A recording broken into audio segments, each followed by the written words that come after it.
Equity strategist हैं Credit Suisse के, बहुत ही जाने माने विशेषज्ञ हैं बाजार के। और अगर पहले 3 विशेषज्ञों को आप देखें इंडियन एक्विटीज़ पर, तो नीलकंठ मिश्रा साहब आपको पहले पायदान पर आते हुए दिखते हैं। मिश्रा साहब, स्वागत है आपका CNBC आवाज़ में। बड़े दिनों बाद आपके दर्शन हुए। बताइए, किस हिसाब से आप वीकनेस पढ़ रहे हैं भारतीय बाज़ारों में, और क्या ये वीकनेस इम्पोर्टेड है US बाज़ारों से, या हम लोग एक इंटरमीडिएट डाउन ट्रेंड में हैं? शालीन, शुक्रिया। काफी काइंड वर्ड्स आपने कहे। यहाँ आने के, मुझे बुलाने के लिए शुक्रिया। भारत के बाजार पिछले 6 महीनों में दुनिया के इक्विटी मार्केट से काफी अच्छा ऑलरेडी कर चुके हैं। तो आप देखें, जैसे अमेरिका की इकोनॉमी में जो रसल 2000 है, जो वहाँ का स्मॉल मिड कैप इंडेक्स है, वो ऑलरेडी जो अभी करंट के लेवल पे है, वो 6 महीने पहले के लेवल से नीचे है। हमारे भारत के स्मॉल मिड कैप्स आप देखें, हमारे निफ्टी को देखें, तो हमने काफ़ी ग्राउंड कवर किया है। 1 ईयर रिटर्न्स पे भी हम लोग काफ़ी आगे हैं। तो जो इंडिया की आउट परफॉर्मेंस होनी थी, इंडिया की ग्रोथ रेट्स अच्छी हैं, वो मेरे हिसाब से काफ़ी हद तक हो चुकी हैं। सो अप्रैल के महीने में हमारी परफॉर्मेंस थोड़ी कमज़ोर थी ग्लोबल मार्केट्स के कंपैरिजन में, लेकिन मई और जून में हमने काफ़ी कैचअप किया है। इनफैक्ट हमने काफ़ी आउट परफॉर्म किया है। तो अब जो आउट परफॉर्मेंस का जो असर दिखता था मार्केट के लेवल में, वो मेरे ख्याल से अब और बढ़ना थोड़ा मुश्किल लगता है अगले 2-3 महीने के लिए। लेकिन ग्लोबल इकोनॉमी में अभी काफ़ी कंसर्न्स आ रही हैं। तो ये हमने भी करीब 1-1.5 महीने पहले कहना शुरू किया था कि भाई देखिए, जो US की इकोनॉमी में जो गुड्स डिमांड बढ़ने वाला था, वो काफ़ी हद तक बढ़ गया है। और अब क्या होगा कि वो सर्विसेज, जो डोमेस्टिक सर्विसेज हैं, उस पर फोकस करेंगे। आप चीन के गुड्स डिमांड को देखें, तो चीन का गुड्स डिमांड अभी अपने ट्रेंड लाइन से काफ़ी नीचे चल रहा है। तो जैसे अगर उनका 10 ईयर ट्रेंड लाइन ऐसे बनाए, तो 5 ईयर ट्रेंड लाइन से थोड़ा नीचे था, और अभी के जो सेल्स हैं वो और भी नीचे हैं। और जो उनकी जो लॉस सेल्स थी 2-3 महीने के लिए, जब चाइना में भी लॉकडाउन हुआ था, तो वो भी कैचअप नहीं हो पा रहा है। तो एग्रीगेट लेवल पे, यानी दुनिया भर का जो गुड्स डिमांड है, वो बहुत अच्छा नहीं लग रहा। केवल US में ही स्ट्रेंथ था, क्योंकि US में सरकार ने पैसे फेंके हैं लोगों पे। तो जब ये पैसा जो है वो गुड्स से अब हट के सर्विसेज में आएगा, या फिर लोग डर के मारे फिर वो सेविंग्स में ही रखे रहेंगे, तो ग्रोथ कहाँ से आएगी? और इसीलिए आप देखें कि US के बॉन्ड मार्केट्स में और US के बॉन्ड मार्केट्स में एक इम्प्लाइड इन्फ्लेशन नंबर आता है। वहाँ पे एक treasury inflation protected securities, tips कहते हैं। तो टिप्स और जो 10 ईयर बॉन्ड है, इन दोनों के बीच का गैप जो है, उसको इम्प्लाइड इन्फ्लेशन कहते हैं, कि मार्केट ये अज्यूम कर रहा है कि इन्फ्लेशन। तो वो नंबर भी अभी 3 महीने से लगातार गिर ही रहा है।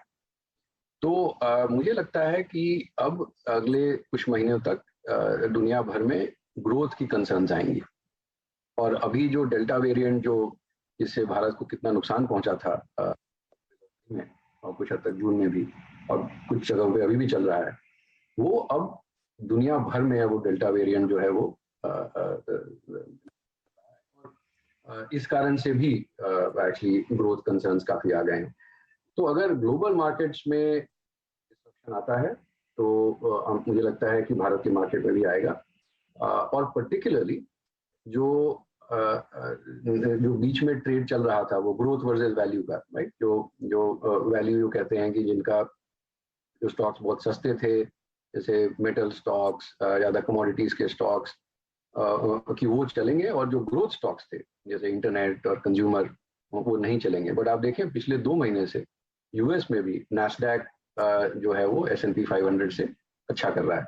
तो मुझे लगता है कि वो बिहेवियर इंडिया के मार्केट में भी आएगा। तो हमने मई के महीने में, सॉरी मैं थोड़ा ज़्यादा समय ले रहा हूँ, बट आई थिंक ये ज़रूरी है, मई के महीने में हमने मेटल्स को अंडरवेट कर दिया, कि हमें लगा कि जो मेटल्स में जो तेजी आनी थी वो हो गई, और हमने वो वेट अपने मॉडल पोर्टफोलियो से निकाल के और ऐसे सेक्टर्स में डाला, जैसे पेंट्स, जैसे सीमेंट, जहाँ पे कॉस्ट में ग्लोबल कमोडिटीज हैं। जैसे कुछ पेंट्स कंपनीज का पेट्रोकेमिकल्स इनपुट होता है, सीमेंट कंपनीज का पेटकोक इनपुट होता है। तो अगर ग्लोबल कमोडिटी प्राइसेस गिरेंगे तो इन कंपनीज का मार्जिन में एक्सपेंशन, कुछ कंज्यूमर गुड्स कंपनीज भी हैं जहां plastic is a very part, मतलब बहुत बड़ा पार्ट होता है कॉस्ट का। तो विद इन द मार्केट हम लोग ऐसे सेक्टर्स को देख सकते हैं। जी चलिए, तो ये तो एक्सप्लेनेशन था एक बहुत ही बढ़िया ग्लोबल पिक्चर का कि आपको 2-3 महीने बाजार में परेशानी आती हुई दिखती है ग्लोबली। मिश्रा साहब, ये बताइए कि भारतीय बाजारों में आपने सीमेंट और पेंट्स पर अपनी रणनीति सेट की है लॉन्ग साइड पर, और कोई सेक्टर्स आपको अच्छा मूव देते हुए दिखते हों?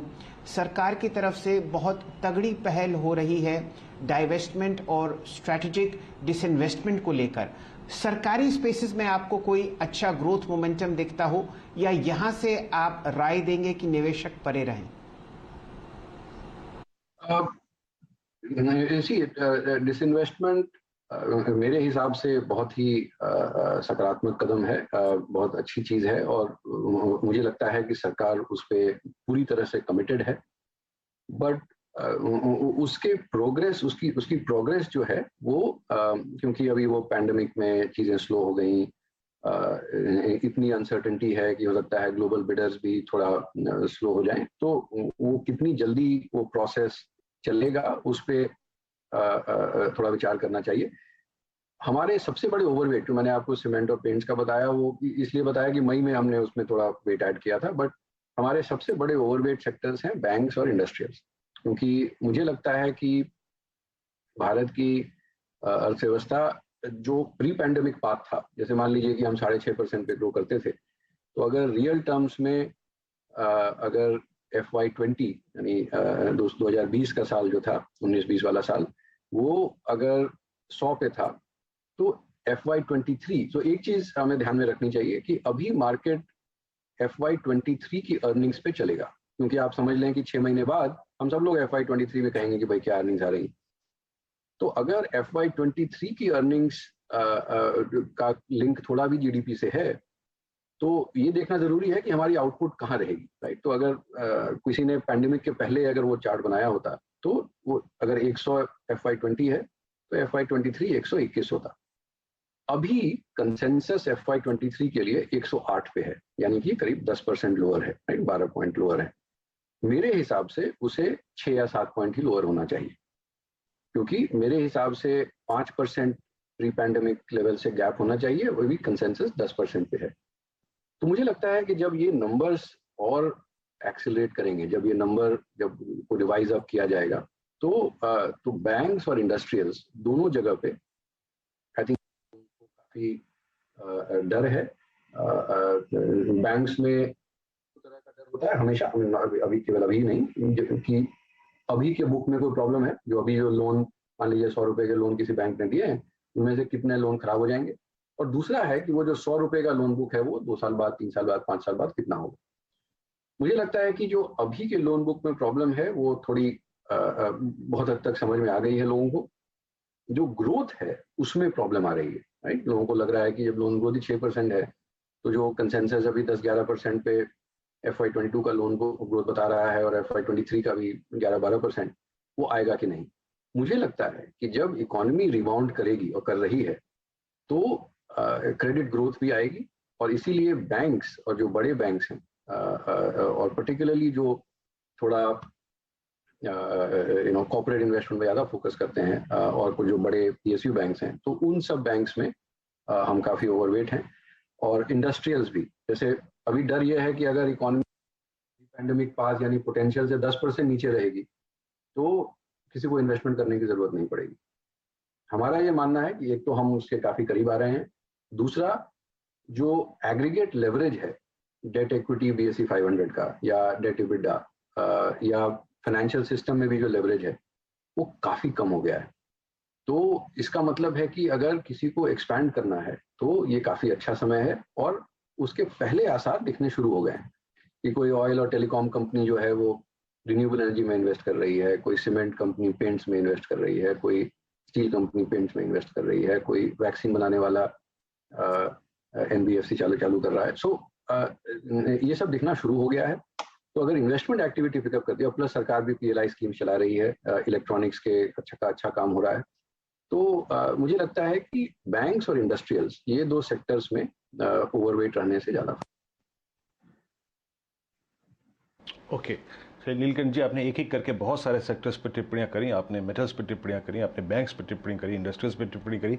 सर, इस बार की क्वार्टरली नंबर्स पे और मैनेजमेंट की कमेंट्रीज में, और साथ ही साथ अगर मैं उससे एक सेक्टर कोरिलेट करके बात करूं तो मेरे जहन में आ रहा है इस वक्त रियल स्टेट स्पेस।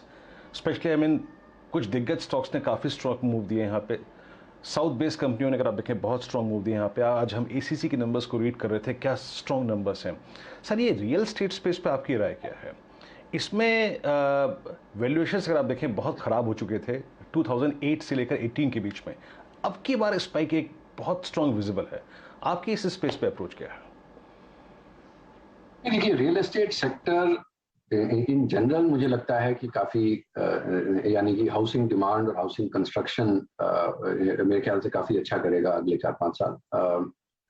आप देखें रियल एस्टेट और housing construction as percentage of जो GFCF बोलते हैं, gross fix capital formation, economy में जो एग्रीगेट इन्वेस्टमेंट की एक्टिविटी होती है, तो काफी नीचे आके अब थोड़ा सा बाउंस कर रहा है। और ये जब चलता है तो 4-5 साल चलता है, क्योंकि फिर वो हर्ड मेंटालिटी होड़ लगती है लोगों में कि हम भी घर खरीदेंगे, हम भी घर बनाएंगे, पड़ोसी ने बना लिया वगैरह वगैरह। So I think in terms of housing demand और हाउसिंग कंस्ट्रक्शन, मुझे लगता है कि अगले 4-5 साल काफी अच्छी मोमेंटम दिखनी चाहिए, और इसलिए भी हम थोड़ा सीमेंट पे काफी पॉजिटिव हैं।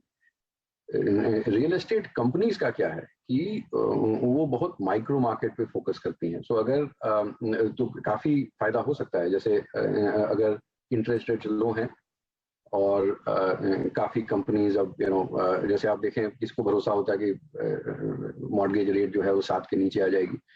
तो अगर इकोनॉमी रिबाउंड करती है, जो रईस लोग हैं उन लोगों के पास काफी पैसे हैं, सेविंग्स बची हुई हैं, और जैसे ही उनको थोड़ी क्लैरिटी मिलेगी कि इकॉनमी शायद ठीक कर रही है, हो सकता है वो घर खरीदें, इन्वेस्टमेंट गेन्स काफ़ी हैं, तो मुझे लगता है कि डिमांड अच्छी रहेगी। बट अगर किसी स्टॉक को आप खरीद रहे हैं तो आपको ये देखना होगा कि वो किस मार्केट में है, वो हैदराबाद में है, हैदराबाद के किस पार्ट में उसका लैंड बैंक है। तो ये बहुत स्टॉक स्पेसिफिक कॉल होता है। बट यस, मेरे हिसाब से रियल एस्टेट और हाउसिंग इन जनरल काफ़ी सपोर्टेड रहना चाहिए अगले 4-5 साल। जी मिश्रा साहब, ज़रा एक सेक्टर पर आपका रुझान चाहेगा पूरा बाजार। हम लोग बहुत ज़बरदस्त मोमेंटम एक्सचेंज स्टॉक्स में देख रहे हैं, तीनों नाम आपको पता है। बहुत ही अच्छा मूव आपको ब्रोकरेज स्टॉक्स में आता हुआ दिख रहा है। नई नई कहानियां बाजार में आती हुई दिख रही हैं कि ये क्वाजी टेक्नोलॉजी स्टॉक्स हैं। आपके हिसाब से क्या ये मोमेंटम ओवरडन है, या वाकई आपको लगता है 3 साल, 2 साल, 5 साल का पिक्चर इन ब्रोकरेज कंपनीज के लिए, इन एक्सचेंजेस के लिए बहुत ही शानदार है? ये हम ये सेक्टर्स को कवर नहीं करते, तो इसलिए मैं स्पेसिफिक स्टॉक्स पे तो कोई ओपिनियन नहीं बता पाऊंगा। लेकिन इन जनरल मुझे लगता है एक स्ट्रक्चरल चेंज तो हुआ है। ये कि जो ease with which you can invest has improved a lot, right? मतलब आपका पहले इतने सारे फॉर्म भरने होते थे, अब वो KYC हो रहा है। अब एक ही KYC करके आप जितने पोर्टफोलियोज खोलने आप खोल सकते हैं। जो इक्विटीज में इंडिया की अंडर इन्वेस्टमेंट है, तो जो सारी कहानियां हमें पता है, तो वो एक रीसेट तो हुआ है। और मुझे लगता है कि अगर आप 3 से 5 साल देख रहे हैं और इंडिया की इकोनॉमी अगर 10-12% पे बढ़ सकती है, तो मुझे लगता है कि इक्विटी मार्केट्स में ट्रेडिंग वॉल्यूम्स भी बढ़ने चाहिए। जैसे वेल्थ और इनकम इफेक्ट्स स्ट्रांग होंगे, तो इन्वेस्टमेंट और डाइवर्सिफिकेशन जो इक्विटी मार्केट में होता है वो भी अच्छा होगा। बट ये अर्निंग सपोर्ट रहेगा, बट वैल्यूएशन कहाँ है वो कॉल आप खुद लेनी, मतलब हर स्टॉक को देख के लेनी होगी।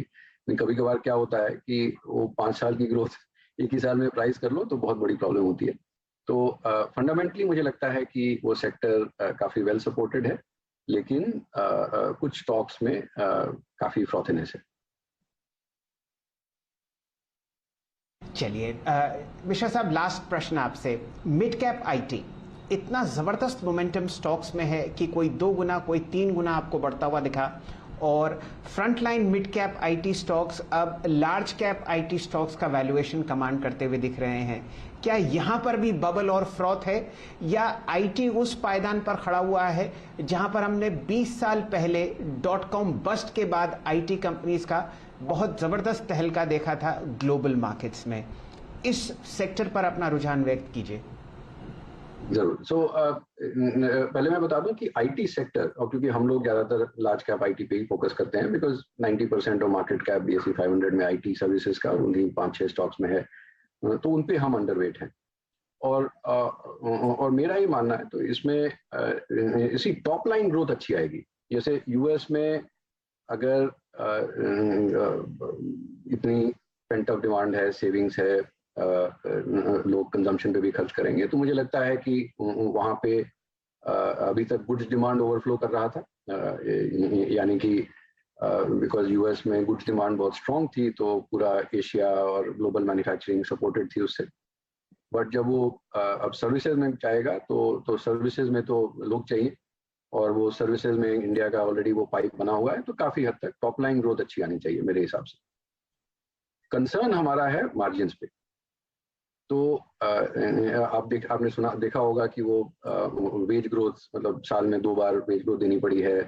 एट्रिशन नंबर्स जो हैं बढ़ने शुरू हो गए हैं। सॉफ्टवेयर के अंदर भी जब हमने यूनिकॉर्न रिपोर्ट लिखी थी, तो हमने ये भी कहा था कि भाई SaaS जो software as a service companies हैं, उनमें क्या होता है कि जो रेवेन्यू पर एम्प्लॉई है वो बहुत ज़्यादा होता है, और अच्छी चीज़ है। और अगर वो 5 बिलियन का मार्केट 5 साल में 15 बिलियन का होने वाला है, तो आप समझ सकते हैं जो सबसे अच्छे कर्मचारी होंगे आईटी सर्विसेज कंपनीज के, वो सब भाग के वो SaaS कंपनी में आएंगे, क्योंकि उनको वैल्यूएशन मिलती है, उनको स्टॉक ऑप्शन मिलता है, उनकी तनख्वाह भी ज़्यादा हो सकती है। तो इसलिए मार्जिन प्रेशर आएगा, और वो आपको इस रिजल्ट्स में दिखना शुरू हो गया होगा कि कंपनीज के टॉप लाइन तो ठीक है, बट मार्जिन्स में प्रेशर आ रहा है। छोटी कंपनीज का क्या होता है कि जब मार्केट थोड़ा एक्सेलरेशन फेज में होता है, तो बड़ी कंपनीज जो हैं वो थोड़ा लेट से कैचअप करती हैं। तो जो स्पिलओवर डिमांड होता है वो छोटी कंपनीज के पास जाता है, तो उनका टॉप लाइन जो है वो अच्छे से ग्रो करता है, जो हम भी आप देख रहे हैं। बट अगर आप हिस्ट्री देखें, तो मैं काफी दिनों से इस सेक्टर को देख रहा हूँ, थोड़ा उम्र बढ़ गई है, तो मिड 90s में सभी कंपनी देखी जैसी थी, राइट। उसके बाद आपने देखा होगा कि कुछ 4-5 कंपनी जो है वो बढ़ के अलग लेवल पे पहुंच गई, और ये छोटी कंपनी जो है वो एक आध जो है वो बीच में शुरू हुई है, बट बाकी सबका विंटेज वही है। तो एक रीजन था कि वो कंपनी स्केल कर गई और ये कंपनी स्केल नहीं कर पाई, और ये मुझे लगता है कि कुछ कंपनीज में होगा, अपॉर्चुनिटी होगी कि वो स्केल अप कर सकती हैं, लेकिन बियॉन्ड अ सर्टेन लेवल, एक लेवल ऑफ डिमांड के बियॉन्ड वो और तेजी से ग्रो कर पाएंगे कि नहीं, इसमें मुझे थोड़ा शक है। और दूसरा ये कि जो आईटी सेक्टर में जो बेनिफिट होता है बड़ी कंपनी के स्केल का, एक ये कि आपको बड़े कस्टमर्स हैं वो काफ़ी बिजनेस देते हैं, और दूसरा कि जो कर्मचारी हैं वो भी एक बड़ी कंपनी में काम करने के लिए थोड़े कम तनख्वाह पे भी आ सकते हैं। मुझे लगता है जो मार्जिन प्रेशर जब ये ग्रोथ का सर्ज थोड़ा वीकेंड करेगा, तो मार्जिन प्रेशर छोटी कंपनी में भी दिखेगा, और मल्टीपल्स अभी काफ़ी बढ़े हुए हैं। तो मुझे लगता है कि फ्रॉड कुछ ज़्यादा हो गया है, क्योंकि अब बड़ी कंपनी भी अब ग्रोथ के लिए, आपने देखा होगा हर कोई 45-50 हज़ार लोगों को हायर कर रहा है इस साल। तो जब वो भी ग्रोथ के पीछे भागेंगी, तो इनका मोमेंटम फेड होगा, और मल्टीपल्स इतने हाई हैं कि अगर आप 12 महीने का परफॉर्मेंस देख रहे हैं, तो मिड कैप आईटी में रिस्क थोड़ा ज़्यादा है। कुछ एक कंपनीज एज आई सेड वो मे बी वो बस छोटी इसलिए हैं कि वो बड़ी कंपनीज के 10-15 साल बाद शुरू हुई, तो उन कंपनीज में हो सकता है कि ग्रोथ मोमेंटम और वैल्यूएशन सस्टेन कर जाए। चलिए मिश्रा साहब, बहुत बहुत शुक्रिया, आप हमारे साथ जुड़े, और बाजार का निचोड़ जो आगे आने वाले 5-6 महीनों में आता हुआ दिखेगा, आपने हमारे दर्शकों को समझाया। नीलकंठ जी बुलिश हैं बैंकिंग और इंडस्ट्रियल स्पेस पर, और सीमेंट और पेंट्स पर खासा रुझान रखते हैं लॉन्ग साइड पर। नीलकंठ जी हमारे साथ जुड़े, आपका बहुत बहुत आभार। चलिए बाजार पर दोबारा नजर डालते हैं। आपके सामने 83 अंक नीचे 15,670 पर निफ्टी ट्रेड करता हुआ दिख रहा है। 431 अंक का लाल निशान 34,650 पर आपको आता हुआ दिखेगा फिलहाल बैंक निफ्टी पर। 10 के दमदार ट्रेड्स में हम लोगों ने कदम रख लिया है और अब जुड़ते हैं चंदन तपड़िया साहब से। चंदन जी, आपकी 2 पिक्स और फिर हम लोग चर्चा करेंगे HDFC लाइफ के मैनेजमेंट से उनकी पहली तिमाही के नतीजों पर।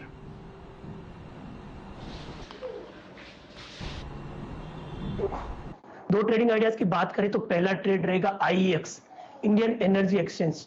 कल भी इस काउंटर की हम बात कर रहे थे और आज भी इस मार्केट में ये आउट परफॉर्म कर रहा है।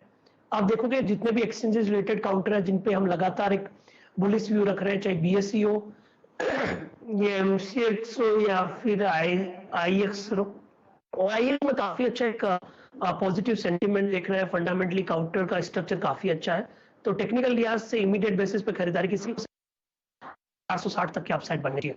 सेकंड ट्रेड रहेगा गुजरात गैस। आज देखोगे कि इस तरह के मार्केट में भी ये काउंटर ने अपने आप को परफॉर्म किया है और लगभग अपने 20 दिन के कंसोलिडेशन को ब्रेकआउट दिया है।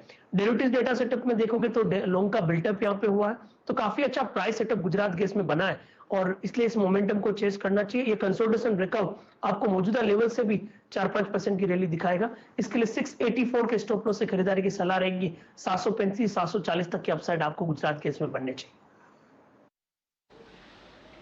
ओके, गुजरात गैस 725 का टारगेट यहाँ पे, यानी जो सुबह आपने ट्रेड लिया था इसको रखिए, काफ़ी अपसाइड बाकी है। मानस, आपके 2 कन्विक्शन ट्रेड एट 10। देखिए, आज का जिस तरह का परफॉर्मेंस सीमेंट सेक्टर का है, मैं समझता हूँ कि अंबुजा पे आपको ध्यान देना है। ये एक फ्लैग पैटर्न का ब्रेकआउट है। हाई लेवल पे थोड़ा प्रॉफिट बुकिंग जरूर देखने को मिला है, लेकिन मेरा समझना है इस गिरावट पे आपको अंबुजा में खरीदारी करनी है। स्टॉप लॉस को थोड़ा सा ऊपर रिवाइज करेंगे। 389 के स्टॉप लॉस से आपको अंबुजा में खरीदारी करनी है और 410 रुपए तक के टारगेट्स आप देख सकते हैं। दूसरा स्टॉक है IRCTC, जहां पर 2 दिन पहले ब्रेकआउट देखने को मिला। कल एक रेस्ट डे था, लेकिन आज फिर से रैली IRCTC में रिज्यूम हो गई है, तो मेरा समझना है कि यहाँ पर आपको एक शार्प अप मूव देखने को मिल सकता है, जिसमें शायद 100 रुपए के अप मूव मिलेंगे। 2550 के टारगेट सेट करिए और 2399 रुपए के आपको स्टॉप लॉस रखते हैं। आपके सामने 4 स्टॉक कॉल्स आते हुए दिख रहे हैं 10 के दमदार ट्रेड्स में, लेकिन अब आपको जुड़वाते हैं एक मैनेजमेंट से। डायरेक्टर साहब लेके आइए HDFC लाइफ का एक लंबी अवधि का चार्ट। नतीजे जो हैं पहली तिमाही के वो मिले जुले रहे। HDFC लाइफ का एनुअल प्रीमियम इक्विवेलेंट और न्यू बिजनेस में आपने जहां अच्छी ग्रोथ देखी, लेकिन क्लेम बढ़ने पर मुनाफों पर आता हुआ दिखा दबाव। हमारे साथ जुड़ चुकी हैं HDFC लाइफ की MD और CEO विभा पदलकर जी। विभा जी, आपका स्वागत है। बताइए किस हिसाब से आप पहले हाफ में, यानी कि सन 2022 के फाइनेंशियल ईयर के पहले हाफ के हिस्से में आप ग्रोथ मोमेंटम देख रही हैं? कहां कहां आपको बढ़िया मूव्स आते हुए दिख रहे हैं अपने इंश्योरेंस के यूनिवर्स में? तो ये तिमाही में काफी कुछ हमने अचीव किया। एक चीज तो है ओवरऑल ग्रोथ। तो AP ग्रोथ वाज 30% और इसमें हमने मार्केट शेयर भी काफी बढ़ाया है। तो our market share went up by 160 basis points and we went from 20.7% to 22.3%। और ओवरऑल मार्केट शेयर जो LIC के जो काउंट करते हैं वो भी काफी बेहतर रहा है, from 10.1% to 10.6%. Also renewal premium काफी robust था, so that grew by 20% year on year. अगर आप profitability देखेंगे तो that was also fairly good. New business margins हमने 26.2% पाया for the quarter one. और अगर आप last year का first quarter देखेंगे तो new business margin was 24.3%. और embedded value ended at 27,331 crores. और solvency भी काफी तगड़ा रहा है, it was 203%. So overall performance was good. सिर्फ कोविड के वजह से हमने 700 crores का रिजर्व हमने सेटअप किया है कि अगर covid claims continue to remain elevated, जो हम देख रहे हैं, at least for the next 2 or 3 months, we should have enough in the kitty कि there should be no problem in terms of settling of those COVID claims. इसलिए हमने 700 crores का COVID reserve setup किया है. विभा जी, वही एग्जैक्टली मैं पूछने जा रहा था कि जो कोविड रिलेटेड क्लेम्स हैं उसमें अगर आप देखें काफ़ी सब्सटेंशियल जंप है, तो इस तीसरी वेव की अगर आप देखें, अगर कुछ पॉसिबिलिटी बनती है या फिर कोविड केसेस अगर आप देखें बढ़ते हैं, तो आपने जो ये कोविड क्लेम रिजर्व है, जो क्लेम रिजर्व है, उसमें कुछ बढ़ोतरी करी है और कितना बढ़ाएंगे इस बारे में कुछ टिप्पणी करेंगे आप?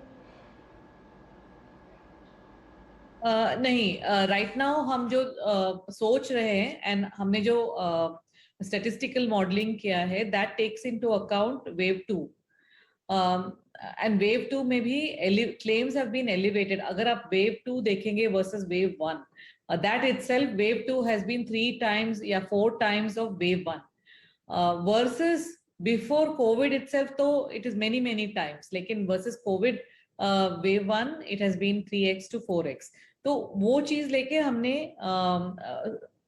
anticipate किया है कि over the next month the claims of people who have already died, their nominees will make the claims over the next month or so. उसके लिए हमने सेटअप किया है.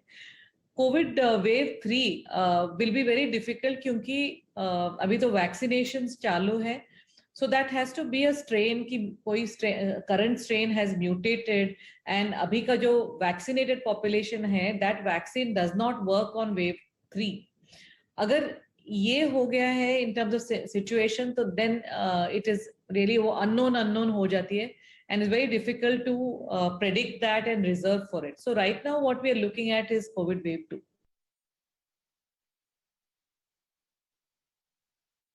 जी विभा जी, ये तो चर्चा हुई क्लेम्स की और ग्रोथ की. अब ये बताइए कि HDFC लाइफ के एन्युटी कारोबार में किस तरीके की आपने ग्रोथ देखी और आगे आने वाली तिमाहियों में परसिस्टेंसी ट्रेंड कैसा रह सकता है? Absolutely.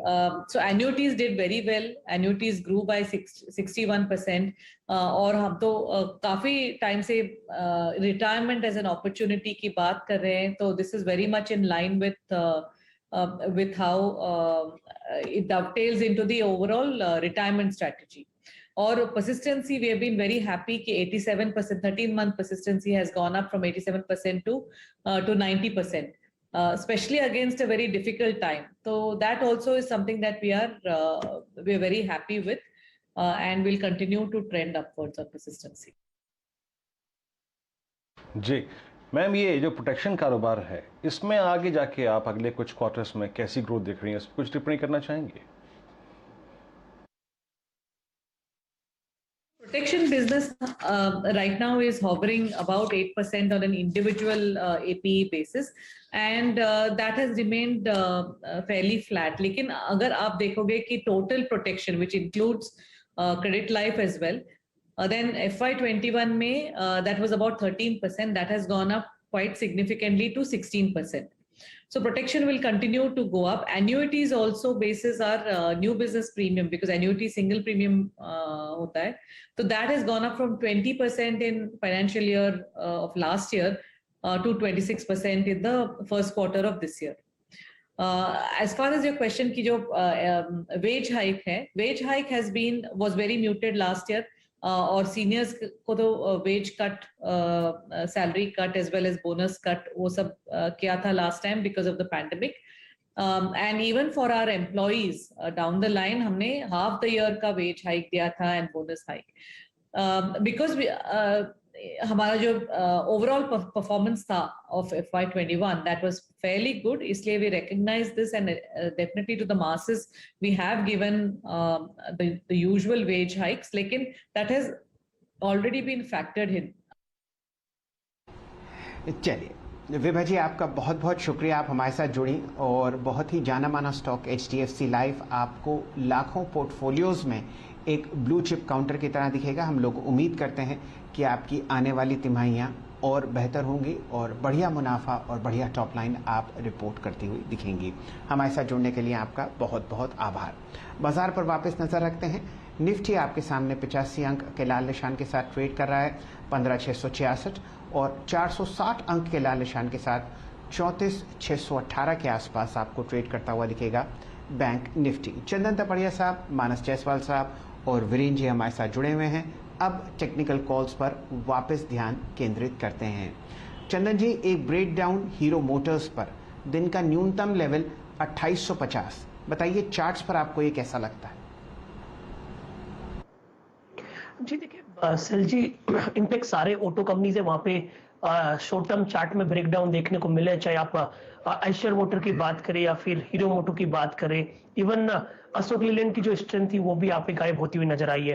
तो हीरो मोटो में यहाँ पे कहीं ना कहीं शॉर्ट्स के बिल्टअप हो रहे हैं और आप इसके लगभग 7 वीक से देखें counter continuously lower top lower bottom के फॉर्मेशन बना रहे हैं। तो वीकनेस जारी रहनी चाहिए और जिस हिसाब से मल्टीपल सपोर्ट तोड़ रहा है यहाँ पे नीचे में 2700 तक। जी हाँ, चलिए अब और कुछ स्टॉक्स को देखते हैं जो कि अच्छा कर रहे हैं और कुछ और स्टॉक्स जो कि इस वक्त वीक स्ट्रक्चर हैं। इसमें आप देखिए शैल जी ने अभी जिक्र किया हीरो मोटर कॉर्प ब्रेकडाउन, याद रखिएगा ये जा रहा है ऑलमोस्ट अपनी, समझ लीजिए कि आप सितंबर 2020 के बाद की सबसे, अगर आप देखें, लोवेस्ट ट्रैजेक्टरी पे। मानस, आप एक स्टॉक को और देखिए, अमारा राजा बैटरीज, यहाँ पर भी आप समझ लीजिए कि 25 सितंबर 2020 के बाद की लोवेस्ट ट्रैजेक्टरी वॉलेट होने को तैयार है। As a short trade, as a long put, और कौन से स्ट्राइक की पुट ऑप्शन आपको अमारा राजा बैटरीज पर इस वक्त अच्छी लग रही है लेने के लिए? देखिए लगातार वीकनेस पिछले 3 मंथ से अगर आप देखेंगे तो लगातार वीकनेस देखने को मिल रही है। लोअर टॉप लोअर बॉटम्स बन रहे हैं। पॉइंट ये है कि 100 डे मूविंग एवरेज के नीचे स्टॉक फिसल गया और वीकनेस मेरे हिसाब से तो कंटिन्यू रहेगी कम से कम 675 के स्तर तक। तो अगर एक ऑप्शन में ट्रेड लेना होगा तो मेरे हिसाब से थोड़ा सा आउट ऑफ मनी 700 का जो पुट ऑप्शन है वहां पर ध्यान दीजिए। 6 रुपए का ट्रेड कर रहा है, यहाँ पर आप खरीदारी करिए, 3 रुपए का स्टॉप लॉस लगाइए और ऊपर की तरफ 12 से 15 रुपए तक के भाव आपको 700 के पुट ऑप्शन में अमरा राजा बैटरीज में देखने को मिल सकते हैं। आपने बहुत ही बढ़िया स्टॉक पकड़ा है शॉर्ट साइड में। यहाँ पर बहुत जबरदस्त ब्रेकडाउन अमारा राजा में आता हुआ। डायरेक्टर साहब, अगर हो सके तो एक लंबी अवधि का चार्ट बनाइए। मल्टी मंथ लोस पर अमारा राजा बैटरीज, लगभग 7-8 दिन से यहाँ पर आप लगातार गिरावट देख रहे हैं और आपके सामने जो लेवल अप स्क्रीन पर आता हुआ दिखेगा, ये आपने देखा है अगस्त सन 2020 में। तो लगभग समझिए 11 महीने का न्यूनतम लेवल आपके सामने आता हुआ अमारा राजा बैटरीज में, और ये गिरावट लगभग 1050 से लगातार चलती हुई दिख रही है और स्क्रीन पर अब 716 का प्राइस। वीरेंद्र जी, एक स्टॉक जो आपने कल लिस्ट होते हुए देखा है वो है क्लीन साइंस। यहां पर आपको बढ़िया मूव आज आता हुआ दिख रहा है। मैं बहुत समय से यहां पर बढ़िया बढ़िया ब्लॉक डील्स ट्रैक कर रहा हूं। अगर डायरेक्टर साहब क्लीन साइंस का स्टॉक स्क्रीन पर लाएं तो प्राइस एक्शन तो 2 ही दिन का है, क्योंकि आपने इस आईपीओ को कल लिस्ट होते हुए देखा लगभग 100% प्रीमियम पर। 900 रुपए का प्राइस था एक फेस वैल्यू, और यहां पर जो आप दिन का उच्चतम लेवल अब क्लीन साइंस पर देख रहे हैं वो 1680-1696 रुपए के आसपास ट्रेड करता हुआ दिख रहा है। इस काउंटर पर ध्यान दीजिए, कोई भी हमारे पास प्राइस एक्शन नहीं है, सिर्फ 2 दिन का, लेकिन जिस हिसाब से ब्लॉक डील्स होती हुई दिख रही हैं, ये काउंटर शायद आपको तहलका मचाता हुआ दिखे।